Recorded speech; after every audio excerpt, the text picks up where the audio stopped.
Bonjour à tous et bienvenue dans cette nouvelle vidéo. Aujourd'hui, on va parler de tous ces romans.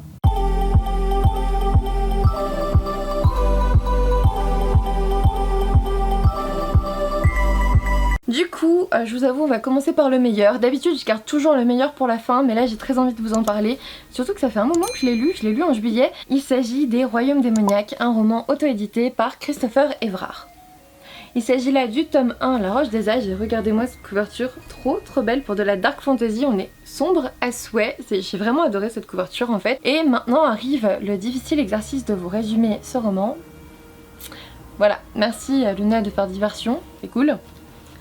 C'est cool parce que je sais pas quoi faire. Je ne sais pas quoi vous dire. En fait, on suit Siwen. Vous ne savez pas qui est ce personnage, vous ne savez pas qui est cet homme. Vous savez juste qu'il cherche une espèce de caillou magique qui s'appelle la Roche des Âges. Il sait pas trop ce que ça fait, il sait pas trop ce qu'il va en faire, mais il espère pouvoir faire de grandes choses avec. Et Siwen, ouais, comme je vous l'ai dit, c'est un personnage globalement paumé qui va nous permettre d'appréhender ce monde riche de fantasy parce qu'on va être confronté à différentes créatures.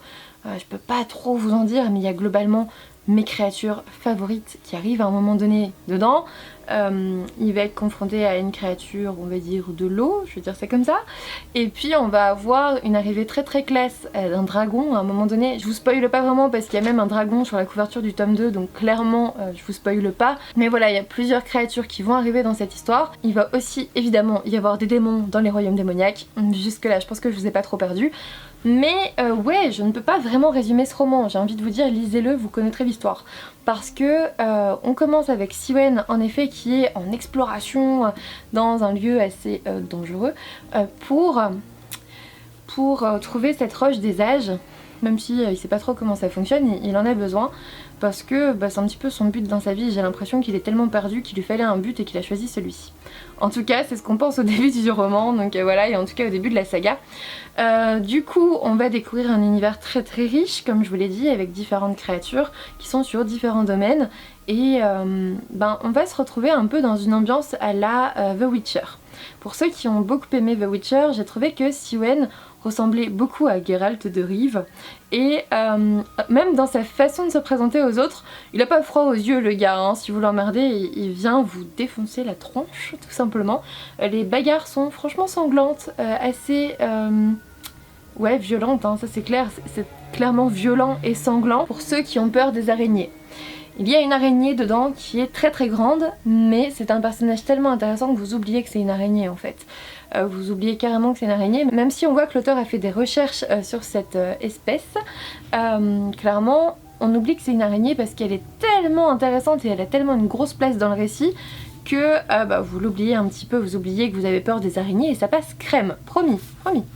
Et du coup, je vous ai pas encore montré mais vous le voyez d'un peu loin, il y a des illustrations. Donc la première illustration c'est celle-ci, on commence par ça et ensuite je vais essayer de vous en trouver une qui ne spoile pas, je vous jure je vais essayer. Alors oui, regardez, pour les fanats de cartes, on a une carte ici et ici on a des symboles aussi pour étoffer un peu l'univers. En tout cas ce qui est sûr c'est que c'est de la dark fantasy, donc forcément il y a de la violence, il y a des combats. Mais il n'y a pas que ça. Vraiment, il y a des belles réflexions philosophiques derrière à se faire. En gros, vous êtes invité à réfléchir. Vous êtes invité à réfléchir sur vous-même, sur la vie autour de vous, sur les relations que vous avez avec les autres, via des personnages de fiction. Et c'est un peu ce qu'on demande à la plupart des romans de la littérature de l'imaginaire. C'est-à-dire s'évader d'une certaine façon avec un monde totalement inventé, des créatures inventées qui ont des histoires inventées mais qui nous renvoient à quelque chose en nous en fait dans lesquels on peut se projeter. Et là je vous avoue que les personnalités sont assez fouillées, on va pas mal dans leur passé en fait, on fait des allers-retours entre présent et passé et on s'aperçoit que les personnalités sont franchement complexes et bien développées et du coup on ne peut qu'être séduit et attaché à ces personnages que j'ai beaucoup apprécié. Je vous avoue que il n'y en a aucun que j'ai franchement détesté parce qu'ils ont tous leurs forces, leurs faiblesses. Alors oui, le vilain grand démon, on peut pas trop l'aimer, mais j'ai quand même envie d'apprendre à le connaître. Vous voyez, c'est un petit peu cette cette curiosité un peu malsaine qui est là. Mais ouais, j'ai beaucoup apprécié ce roman, j'ai beaucoup apprécié la plume de Christopher Everard, franchement ça se fait tout seul. Pour ceux qui ont peur de lire de la fantasy, ça passe crème aussi parce que il n'y a pas de grande longueur descriptive comme dans par exemple Le Seigneur des Anneaux. Moi j'ai jamais réussi à le lire parce qu'il y a tellement de longueur que j'ai jamais réussi à passer les premières longueurs quand il décrit la comté et tout ça. J'ai pas réussi. Là on n'est pas dans ça, on arrive à faire en plus j'ai bien aimé le fait qu'on changeait de point de vue selon les paragraphes et tout ça, ça vous fait voyager dans l'univers, ça vous le fait découvrir et puis vous découvrez pas mal de choses sur le passé de Siwen qui sont plutôt intéressantes et qui vous montrent à quel point il est paumé ce pauvre homme. Mais voilà, j'ai beaucoup aimé ce roman, j'ai peur de trop en dire, j'arrive pas à le résumer, c'est horrible, tellement c'était bien, vraiment foncez si jamais ça vous intéresse.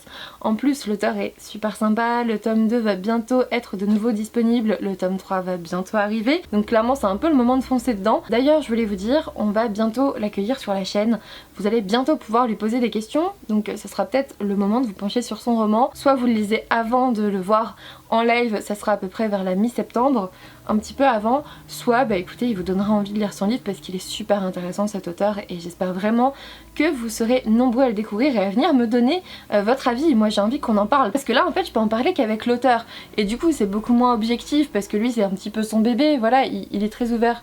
Salut Luna. Il est très ouvert à la critique, il n'y a pas de problème, et à la discussion et tout, il n'y a aucun souci. Mais j'ai bien envie d'en parler avec d'autres lecteurs en fait, donc n'hésitez pas à me dire si vous le lisez de votre côté. Je sais que vous avez été plusieurs à vous le procurer après mon post Instagram, donc n'hésitez pas à venir m'en reparler. Ensuite, on va passer à un thriller chez Hugo Thriller. J'ai lu Survivre de Vincent Owi. Ah oui, oh oui. Et là on va totalement changer de sujet, on n'est plus du tout dans de la fantasy, on est en 2035, c'est un roman d'anticipation, on est en 2035 et la Terre va vraiment mal. Là en ce moment ça va pas terrible avec la Covid et tout ça, c'est quand même pas génial, mais là c'est pire. Là c'est pire, il y a quasiment plus d'eau, il y a plus grand chose en fait, il manque plein de choses, vous devez survivre tout simplement. Et en fait on va suivre, comment il s'appelle déjà ce monsieur? J'ai vraiment oublié son nom. On va suivre un monsieur, on va suivre un homme qui vit au fin fond de la forêt depuis qu'il a perdu sa femme et sa fille dans une grosse tornade, une catastrophe. Et voilà, il survit mais voilà, il vit pas vraiment avec passion quoi. Je vous le dis, il survit depuis le décès de ses proches et il va être amené à être l'un des coachs d'une émission de télé-réalité. Cette émission de télé-réalité s'appelle Survivre, et ce qui est un peu bizarre c'est que les candidats ils sont un peu ordinaires, donc c'est un peu bizarre pour une émission de télé-réalité, et il va en même temps enquêter sur la disparition de son frère. Vous vous doutez bien que derrière cette émission de télé-réalité il se passe plein de choses, vous vous doutez bien qu'on va parler écologie parce que le monde est en train de mourir et c'est dans 15 ans les gars, donc voilà. Le pire c'est que c'est tellement bien fait à ce niveau-là que je me suis dit mais en fait c'est clair, dans 15 ans on sera exactement dans cette situation, c'est tout à fait possible. En fait c'est tellement bien fait dans le sens où l'auteur s'appuie sur des événements qui sont réellement passés, c'est-à-dire par exemple les maladies qui réémergent en Sibérie avec la fonte du permafrost, ça clairement ça arrive, c'est vrai, c'était des maladies disparues qui reviennent parce qu'il y a la fonte des glaces et il y a des virus emprisonnés dans la glace et bam on a des nouveaux malades, ça arrive vraiment. Donc vous vous dites bah pourquoi est-ce que ça continuerait pas et ce serait encore plus horrible. Par exemple on a la pénurie d'eau bien évidemment, on n'a plus assez de ressources pour tout le monde, bref c'est la catastrophe. C'est la catastrophe, et si c'est vraiment comme ça dans 15 ans, mais on est trop mal, on est trop mal. En tout cas ce qui m'avait frustrée dans ce roman c'est de ne pas avoir assez de temps pour le lire. Ça a été une très bonne lecture pour moi, j'ai beaucoup aimé, il y a du suspense, ça bouge pas mal. On a un personnage qui est franchement attachant, il a perdu sa femme et sa fille et tout ça, mais il est pas si facile que ça quand même. Il a pas mal de failles et de défauts, et j'ai bien aimé comment il arrivait à concilier sa personnalité avec celle de la personne qui coach en fait. Il coach une jeune fille qui est aussi très particulière, on a aussi toute une réflexion autour des intelligences artificielles, etc. Enfin bref, c'est bourré de réflexions intéressantes en fait. Si ce que je vous en ai dit vous attire, allez-y, foncez, je pense que ça vous plaira. Il y a plein de réflexions super intéressantes sur l'écologie, sur les intelligences artificielles et tout ça, et moi ça m'a carrément plu. J'ai beaucoup aimé ce roman, je vous le conseille vraiment. Ensuite on continue avec du thriller, mais là on sort de l'écologie. L'Empathie d'Antoine Renan aux éditions Pocket.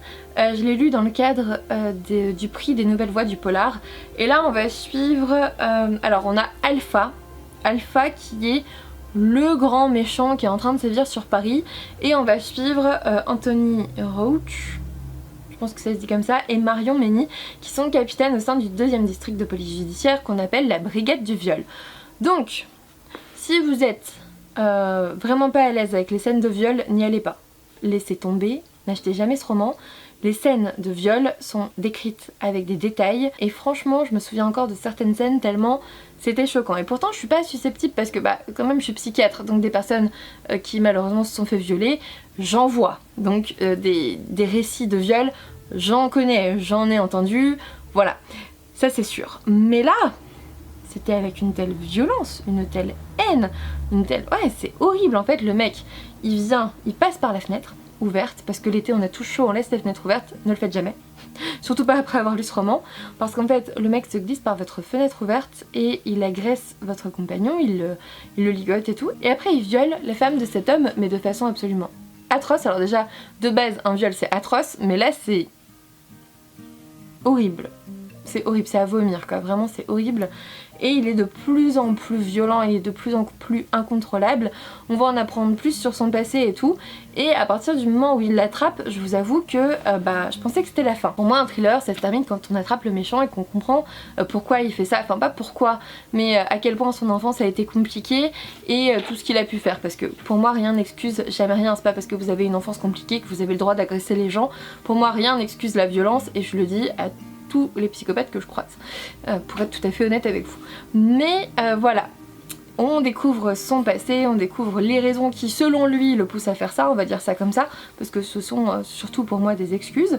Mais voilà, on découvre tout, il se passe des choses atroces, et puis on se rend compte que finalement les deux capitaines là, Anthony Rauch et Marion Mény, ne sont pas si blancs que ça. Tout le monde est à la fois bon et mauvais à la fois.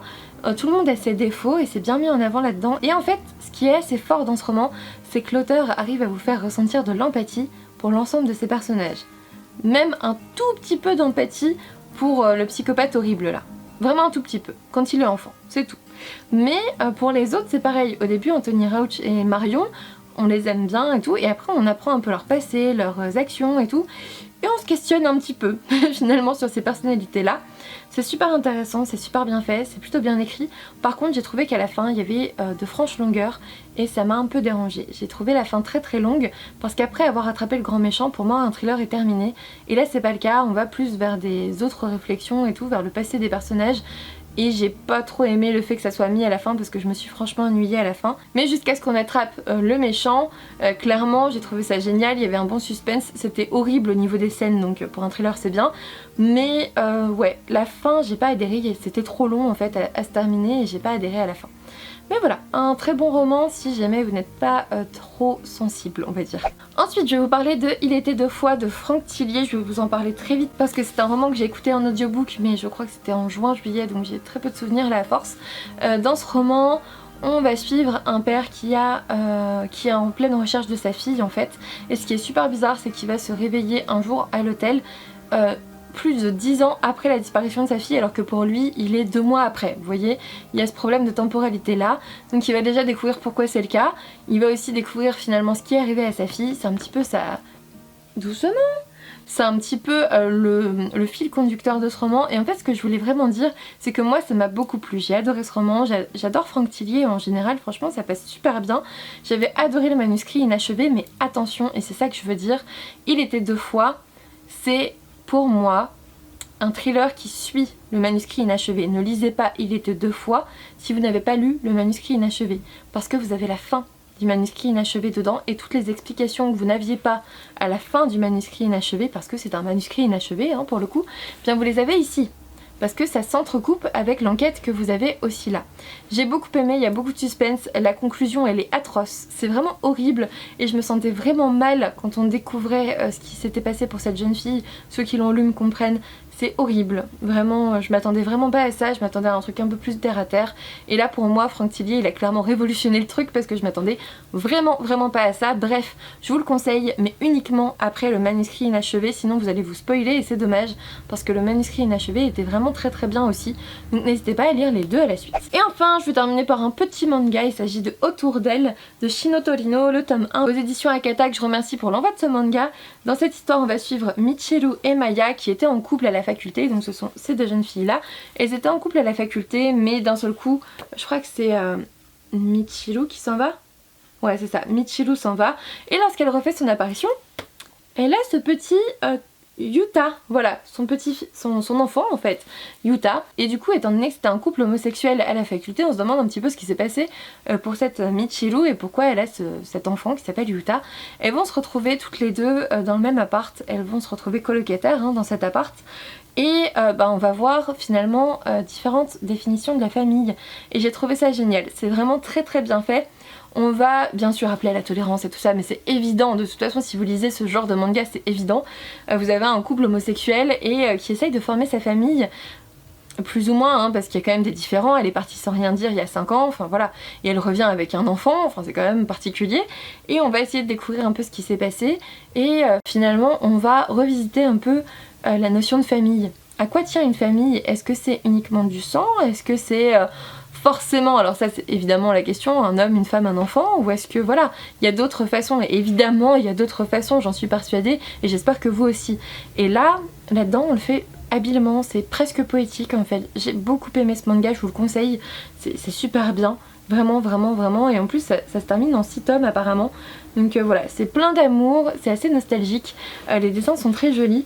Bref, j'ai adoré ce manga et je lirai la suite. Cette vidéo est maintenant terminée, j'espère que ça vous a plu. N'hésitez pas à me dire si je vous ai donné envie de lire certains de ces romans, lesquels et pourquoi, et puis à revenir m'en parler une fois que vous les aurez lus parce que ça m'intéresse carrément. Un petit pouce bleu, un abonnement si ça n'est toujours pas fait, ça me ferait super plaisir, et puis moi je vous dis à bientôt pour une nouvelle vidéo.